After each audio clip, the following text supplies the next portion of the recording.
Welcome back students. तो जो हमने लास्ट टॉपिक जो पढ़ा था वो parallel operation of DC generator के हवाले से पढ़ा था, जो जनरेटर के केस में हमारा लास्ट टॉपिक था। तो अब हम शुरू करने जा रहे हैं। जो वीडियोस अब आपकी आएंगी वो डीसी मोटर की होंगी। डीसी मोटर और डीसी जनरेटर में कोई कंस्ट्रक्शनल डिफरेंस नहीं होता, कंस्ट्रक्शनली दोनों सेम होते हैं।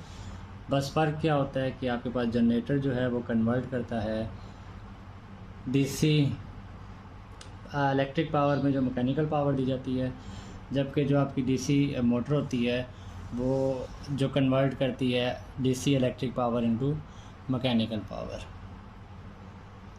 डीसी मोटर का प्रिंसिपल क्या है, वर्किंग प्रिंसिपल? इसका वर्किंग प्रिंसिपल सिंपल सा है कि जब भी आप कोई करंट कैरिंग कंडक्टर्स को मैग्नेटिक फील्ड के अंदर प्लेस करते हैं, मैग्नेटिक फील्ड के अंदर रखते हैं, तो उस पर एक फ़ोर्स एक्ट करती है। वो फोर्स जो एक्ट करती है वही हमारा रोटेटिंग अफेक्ट क्रिएट करती है, वही हमारा रिजल्टेंट टॉर्क प्रोड्यूस करती है मोटर का।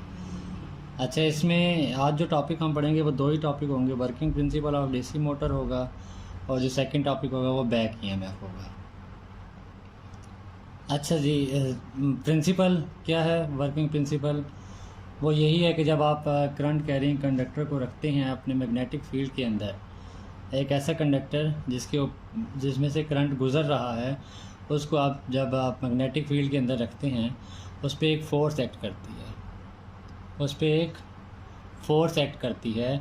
वो फोर्स उस कंडक्टर में रोटेशन पैदा करती है या उसमें टॉर्क प्रोड्यूस करती है। अब इसकी एक्सप्लेनेशन कैसे है? इसकी एक्सप्लेनेशन आप देखें जी, हमारे पास यहाँ पे एक फिगर में कुछ कंडक्टर्स दिखाए गए हैं। एक मल्टीपोलर मशीन है जिसमें दो ही पोल दिखाए गए हैं, नॉर्थ और साउथ, और इसमें कुछ कंडक्टर हैं। सबसे पहले आपको मैं यहाँ पे बताना चाहूँ कि कनेक्शन मोटर के और जनरेटर के किस तरह होते हैं, फ़र्क क्या होता है दोनों में अगर हम बनाएं।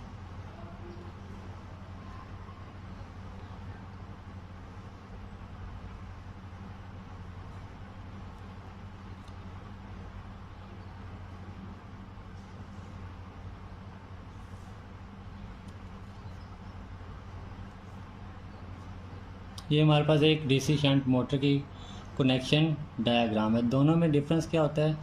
जनरेटर और मोटर में यहाँ पे आपने इलेक्ट्रिकल इनपुट दी है और करंट यहाँ पे आप देखें करंट मूव कर रहा है आर्मेचर की तरफ, जबकि जनरेटर के केस में आर्मेचर करंट डिलीवर करता था।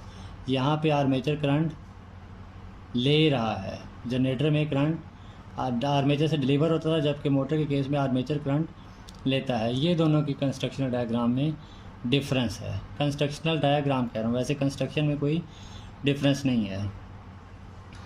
सबसे पहले क्या किया जाता है, डीसी मोटर के जो टर्मिनल्स होते हैं उसको हम कनेक्ट कर देते हैं इलेक्ट्रिकल सप्लाई से, जिस तरह कि यहाँ पे मैंने किया है। डीसी मोटर शंट मोटर के टर्मिनल्स को मैंने एक सप्लाई से इलेक्ट्रिक सोर्स से कनेक्ट कर दिया है। इस इलेक्ट्रिक सोर्स से जब मैंने डीसी मोटर के टर्मिनल्स को कनेक्ट किया है उसके बाद अब होगा क्या, जब आप कनेक्ट कर देते हैं डीसी मोटर को इलेक्ट्रिकल सप्लाई के साथ, तो आपके मैग्नेट्स जो होते हैं, फील्ड मैग्नेट्स, वो एक्साइट हो जाते हैं। फील्ड मैग्नेट एक्साइट होने के अलावा क्या होता है, आपके आर्मेचर कंडक्टर में से करंट गुजरने लगता है। जैसे कि मैंने यहाँ पे IA इस फिगर में शो किया हुआ है, आर्मेचर कंडक्टर में से करंट IA फ्लो करने लगता है। आपने आर्मेचर डायरेक्शन का लेक्चर भी पढ़ा था, उसमें भी मैंने आपको करंट की डायरेक्शन के बारे में बताया था कि आर्मेचर कंडक्टर्स में करंट की डायरेक्शन क्या होती है, किस तरह होती है, किस तरह निकाली जाती है। अब वही वाला कॉन्सेप्ट आपने यहाँ पे दोबारा अप्लाई करना है। यहाँ पे जो आपके कंडक्टर हैं under the influence of north pole and south pole, इन दोनों में करंट की पोलैरिटी डिफरेंट होगी। जो नॉर्थ पोल में आपके करंट यहाँ पे कंडक्टर हैं, वो जो करंट कैरी कर रहे हैं नॉर्थ पोल के अंदर, वो इनटू द पेपर है, वो इनटू द पेपर कैरी कर रहे हैं। जो साउथ पोल के अंदर आपके कंडक्टर्स हैं, वो जो करंट कैरी कर रहे हैं वो आउट ऑफ द पेपर है, नॉर्थ पोल में into the paper and south pole में आउट ऑफ द पेपर।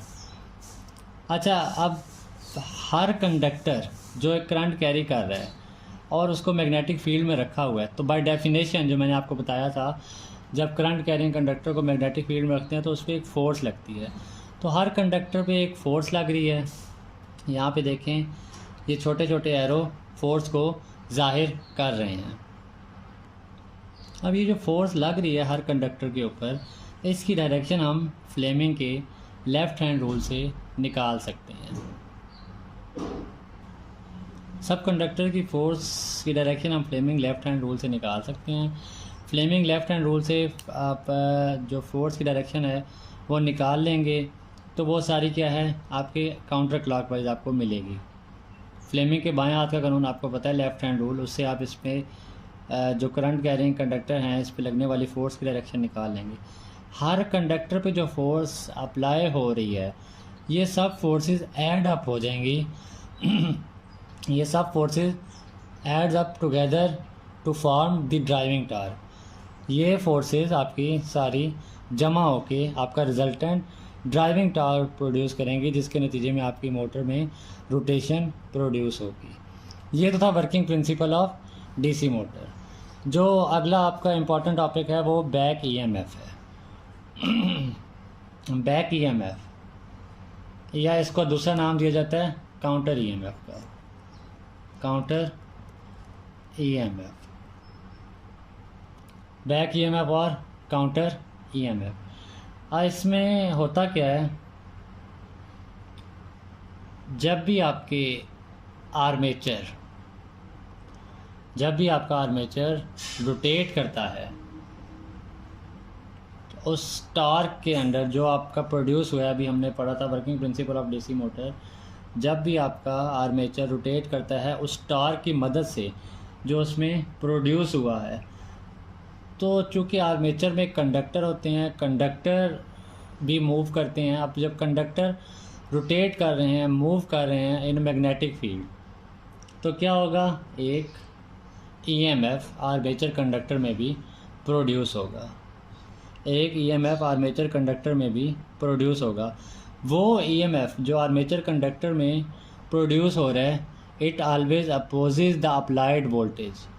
जो वोल्टेज हमने यहाँ पे अप्लाई की है टर्मिनल के ऊपर डीसी मोटर के, जो आर्मेचर में आपका ईएमएफ प्रोड्यूस हो रहा है, it always opposite the applied voltage. The voltage produced in the armature always opposes the applied voltage, therefore it is known as back EMF और काउंटर ईएमएफ। ये जो मैं बात कर रहा हूँ, always opposes the applied voltage, the back EMF always opposes the applied voltage. ये मैं कैसे कह रहा हूँ, ये मैं लेंस के कानून से कह रहा हूँ। This is by Lenz's law. Lenz's law you have already learned about Lenz's law before, so I am not going to explain it again. Back EMF or the EMF produced in the armature conductor always opposes the applied voltage at the terminal of DC motor. So अगर मैं कहता हूँ कि oppose कर रहा है, back EMF oppose कर रहा है अप्लाइड वोल्टेज को, ये मेरा आर्मेचर है, मैं सिंपल सिर्फ आर्मेचर दिखा रहा हूँ। अगर अप्लाइड वोल्टेज डाउनवर्ड है, अप्लाइड वोल्टेज V, और बैक EMF क्या होगा, इसके अपोजिट हमेशा अपवर्ड होगा। बैक EMF हमेशा इसके क्या होगा, अपवर्ड होगा, हमेशा एक दूसरे को ये अपोज करेगा। ये back EMF always opposes applied voltage. So मेरे पास जो नेट वोल्टेज अक्रॉस आर्मेचर आएगी यहाँ पे, जो अगर मैं बात करूँ नेट वोल्टेज माइनस जो आएगी आर्मेचर के क्रॉस, वो क्या होगी, applied voltage minus back EMF, applied voltage minus back EMF। This is my net voltage that will appear across armature. Similarly I want to calculate this armature current, तो ये क्या होगा, you know that I is equal to V over R, where V is here net voltage that appear across armature। तो हमारे पास क्या हो जाएगी इसके मुताबिक equation, net voltage is V minus EB divided by the armature resistance RA. So I will get the current IA that is flowing in armature. From this equation, from the equation of current in armature, I can derive the voltage equation of DC motor. How? Just look at this, cross multiply these terms. I will get a term IA RA, which is written over here. IA RA is equal to V minus EB. So EB term here is negative, so take it on the other side of equation. The equation become V is equal to EB plus IARA. This equation is known as voltage equation for DC motor. ये तो था हमारे आज के topic, जिसमें हमने working principle of DC motor और back EMF पढ़ा है। उम्मीद करता हूँ कि आपको ये लेक्चर अच्छे से समझ आ गया होगा, और अगर किसी का कोई क्वेश्चन है तो वो कमेंट बॉक्स में प्लेस कर दे। Thank you.